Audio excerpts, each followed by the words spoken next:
Okay guys, welcome to this PowerPoint presentation looking at two topics in today's video. So this first topic here looking at rounding to the nearest 10, and then the second topic is looking at negative numbers. Okay, so the first section here is a true or false, okay, from White Rose Maths. Okay, so this is aimed at predominantly for Key Stage 2 students, but it's also appropriate for Key Stage 3 students and even GCSE foundation tier students, okay, and even appropriate revision for GCSE highest tier students, yeah, but it's predominantly, yeah, for primary level students, okay, yeah, and Key Stage 3 level students, okay. So it's a true and false, okay, round to the nearest 10, okay, and this is our statement or our claim, okay, and we have to prove whether it's true or false, okay. 49 is the greatest whole number that rounds to 50 when rounded to the nearest 10. Well, rounding 49 to the nearest 10, okay, so think of it like a little bar here. I've got 40 here and I've got 50. Now the rule is, okay, so 49 goes here, okay, so yeah, it's quite visibly obvious that 49 rounds to 50 to the nearest 10 because it's closer to 50 than it is to 40. But the rule is, if it's 5 or more, for the place value that I'm looking at, for the number that I'm looking at, we round up, and if it's less than 5, we round down. Now, actually, 49 does actually round to 50, but I've got some more numbers. I've got 51, I've got 52, I've got 53, and I've got 54. Okay, so if I round, okay, 54 to the nearest 10, okay,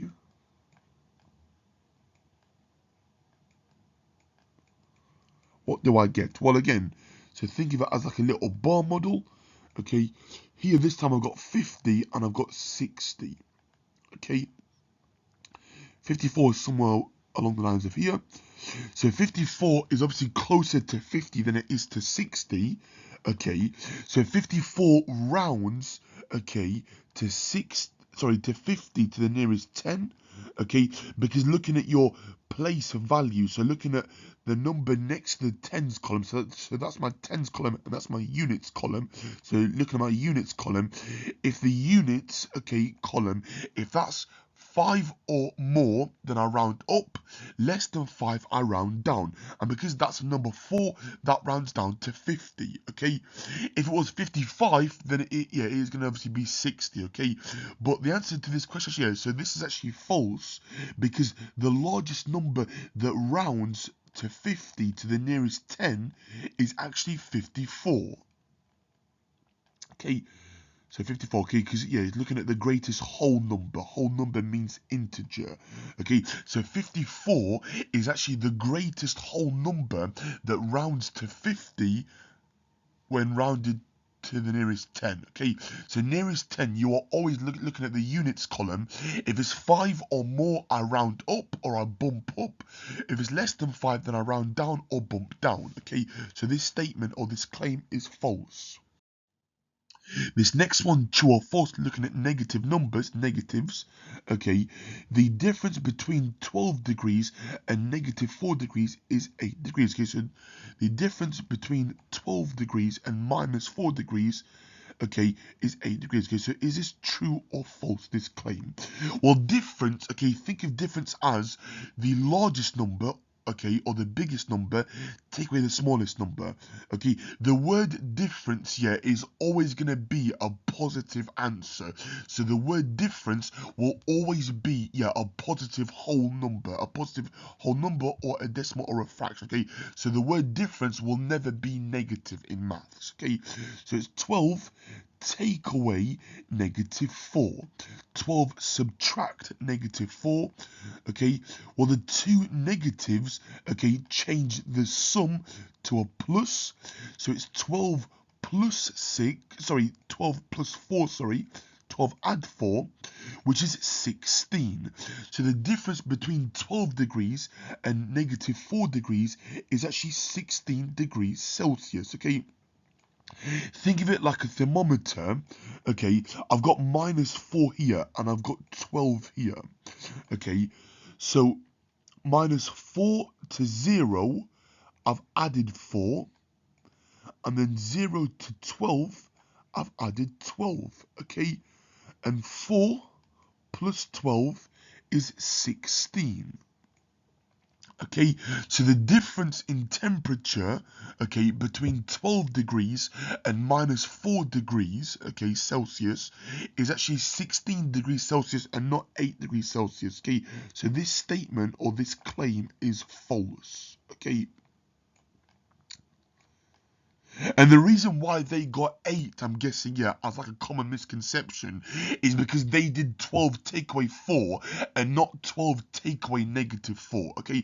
The difference is always the biggest number or the largest number minus the smallest number.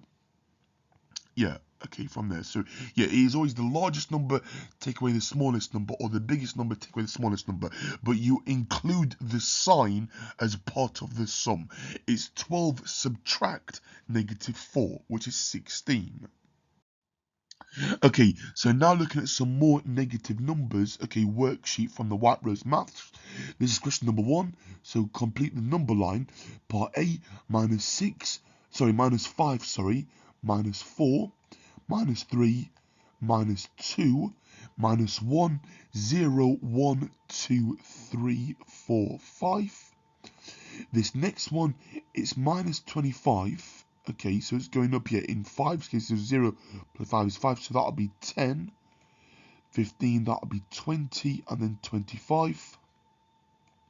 For that one, here I'm going to have negative 20. Remember, yeah, it's getting bigger, okay, going this way. Okay, negative 15, negative 10, negative 5, 0, 5, 10, 15, 20, 25. Okay, 30, yeah, and so on. Okay. Question number 2, Whitney and Ron are playing a game. Okay, so Ron, yeah, gets a minus 4 and Whitney gets a 2. So part A, Ron moves Ron moves forward 5 space. Okay, so forward here means this way. Okay, so what number is his counter on now? So 5 spaces, so 1, 2, 3, 4, 5. So Ron's number is now the number 1. For part B, Whitney moves back 7 spaces. What number is her counter on now? So it goes back 7 spaces, so that'd be 1, 2, 3, 4, 5, 6, 7. So that'd be negative 5. Okay, or minus 5. This is question number 3. Use the number line to find the difference between the numbers. Complete the sentences. So for part A, the difference between 3 and 5 is 2. Okay, if you're not sure.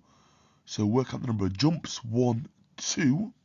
Okay, the difference between negative 3 and 5, so minus 3 and 5. So starting here, so counting the total number of jumps. 1, 2, 3, 4, 5, 6, 7, 8. So it's got 8 jumps. For part C, the difference between negative 1 and 1. So minus 1 and 1. So let's just change our colour here. So minus 1 and 1. 1, 2. So the difference will be 2. Okay. The difference between negative 5 and 5, or minus 5 and 5. Again, start here. So 1, 2, 3, 4, 5, 6, 7, 8, 9, 10. So it's going to be 10 jumps. Okay, so the difference is going to be 10. Okay, so think of the word difference as the number of jumps that I'm doing. Question number 4. The temperature on Monday was 4 degrees Celsius. That night, the temperature fell by 7 degrees Celsius. What was temperature at night? So it'd be 4 take away 7. So 4 take away 7 is negative 3.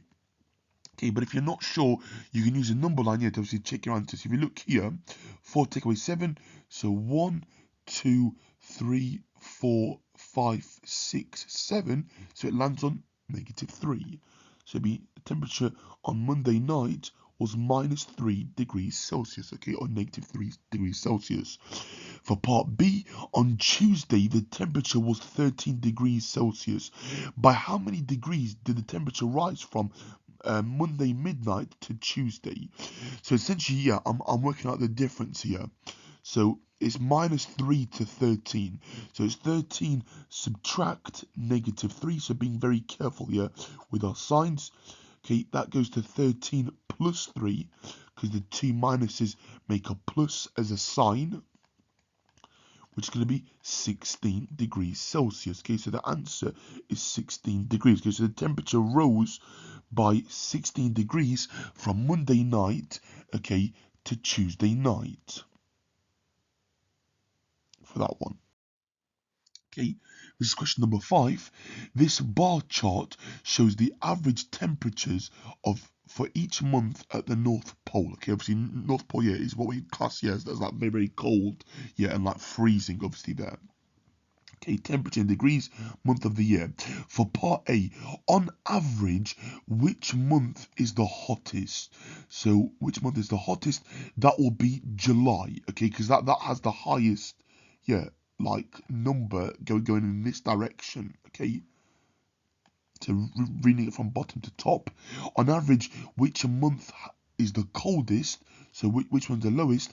That will be January, okay, because -24 is smaller than -22, okay, and -22, yeah, is smaller than -18, yeah, and etc, etc, okay. For part C, what is the difference in temperature between the hottest and the coldest months? So it is going to be 16 subtract -24. So it is going to be 16 plus 24, which gives you the answer of 40. Okay, remember that the two minuses merge to become a plus, okay, or a positive, okay, it's going to be 40 degrees. For part D, by how many degrees does the temperature rise between March and August? So March is -12 and August is 13. Okay, so I'll do 13 take away -12, okay? Or -12 add something is 13. So that'll be 13 plus 12, which will give me 25. Okay. So 25 degrees. Okay. It's risen, okay, between March and August. For part E, by how many degrees does the temperature fall between June and November? So looking at June, that's 15. Okay, let's just change our color here. So June is going to be here, and November is going to be here. Okay, so yeah, it is obviously going to be, yeah. So essentially, yeah, it is asking for, yeah, for like a difference. So 15 take away -18. Okay, essentially, yeah, so it's working out, yeah, this whole distance here. Okay, from there to there. That'll be 15 plus 18, which is going to be 33. Okay. So 33 degrees. Okay. For part F, how many months of the year is the temperature below freezing? So freezing, okay, if I'm not actually mistaken here, so freezing is it if it's 4 degrees or lower. Okay, yeah, so 4 degrees or lower. Okay. So 1, 2, 3, 4, 5, 6, 7. So yeah, so it's 7 months below freezing. Okay, yeah, and it's a little random scientific fact there. Okay, yeah, that water actually freezes, yeah, at 4 degrees, yeah, rather than 0 degrees. Okay, for that one. Okay, so yeah, a little science fact there for you scienticians out there. Okay. Part G, in which months does the average temperature drop below freezing? Okay, so in which month? So yeah, so that'll be January, February. So yeah, I'll obviously abbreviate it. So January, February, March, April. Okay, so yeah, even April actually is considered to be quite cold there. Okay, October, November, and December.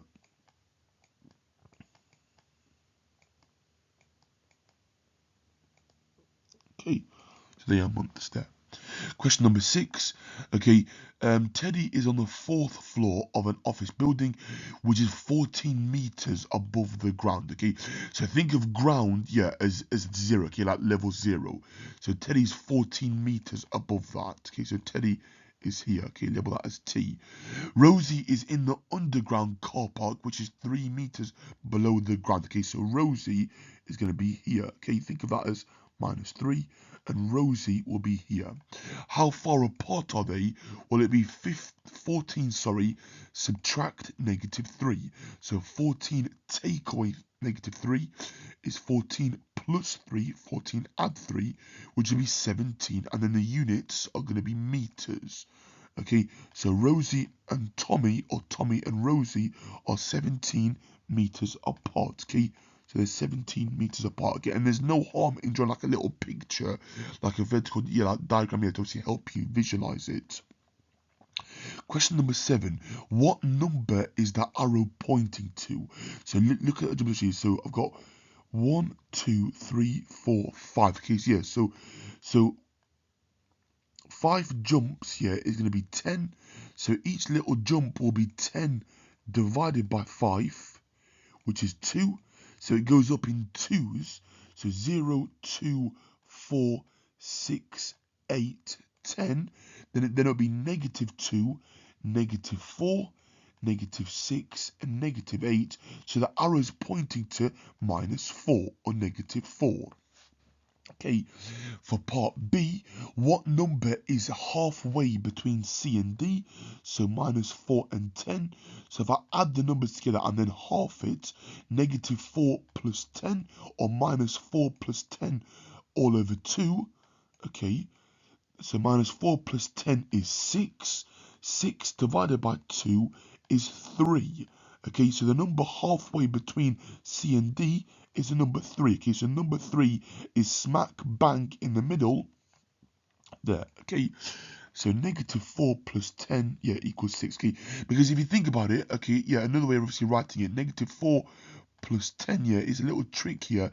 It's the same as saying 10 take away 4, okay, which is 6. Okay, so they mean the exact same thing. Okay, so -4 plus 10 is the same as saying 10 take away 4. So -4 plus 10, okay, same as saying 10 take away 4, which is 6. 6 over 2, 6 divided by 2 is equal to the number 3. Okay, so the number halfway between -4 and 10, or -4 and 10, is the number 3. Okay, 3 is bang, yeah, in the middle of that. Okay. Right guys, that's the end of today's video here, looking at some rounding and some negative numbers, okay? So this is appropriate for Key Stage 3 maths, okay? And GCSE Foundation Tier maths, okay? For all specifications for AQA, EdXL, OCR, and for the WJEC, the CIE, the CA exam board, and the IGCSE exam board, okay? And it's also, yeah, appropriate for Key Stage 2 students here that are going to be sitting their upcoming SATs, okay, as well, okay? But that's it for me today, guys. Thank you so much for watching. Take care. All the best with your exams and your revision. And I'll catch up with you, okay, very soon, okay? Bye for now. Take care. All the best. And I'll see you soon, okay? Bye for now.